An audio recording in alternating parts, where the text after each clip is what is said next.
Hello, friends. Welcome into the Packers Report. I am Tom Downey, here with a look at one player who might be on the roster bubble entering training camp this year for Green Bay.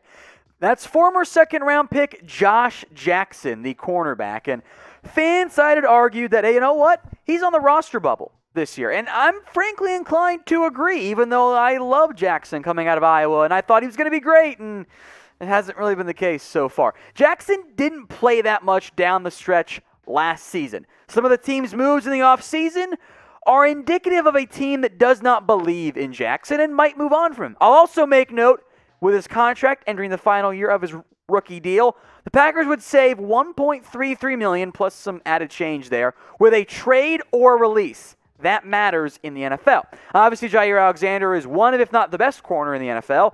The team brought back Kevin King, which, interesting. Chandon Sullivan or Shamar Jean-Charles will probably be the nickel corner. So let's say that's 3 roster spots locked and loaded, if not 4. They drafted Eric Stokes in round 1. That's 5. And then we'll get to Ka'dar Hollman here in a little bit, who might make the roster over Josh Jackson. So it's simple math there, barring injuries.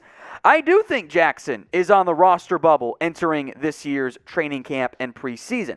I had high hopes for Jackson. He was a playmaker at Iowa. Tons of interceptions, but last year and not playing that much down the stretch with Hollman, getting more reps. When he got targeted, it wasn't very good. The completion percentage, 74.2.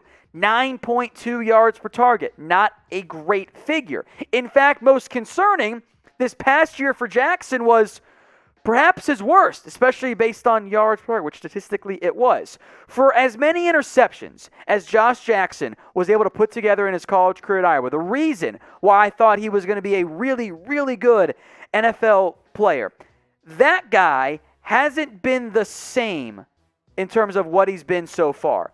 Jackson has not been a reliable football player. He has not made plays on the ball, and maybe the scheme hasn't been a good fit for him. That could change this year, but Jackson, frankly, has been a bit of a disappointment. In fact, Ka'dar Hollman was playing more than Jackson down the stretch last year, as FanSided pointed out, which is indicative of, hey, if Hollman's ahead of Jackson, which we'll see in camp and in the preseason, that could put Jackson on the outside looking in when it comes to the 2021 roster for the Green Bay Packers. So let's say you're the GM. Congrats, you've got Aaron Rodgers problems. But as it relates to Josh Jackson, what would you do with him? Type T for trade, type K for keep, or type in C for cut. Now, of course, as all NFL GMs do, you will try to trade a player before you cut them. But if you're typing in C for cut, I assume that means you tried to trade him, but you didn't think NFL teams had interest. So get your votes in. T for trade, K for keep, or C for cut.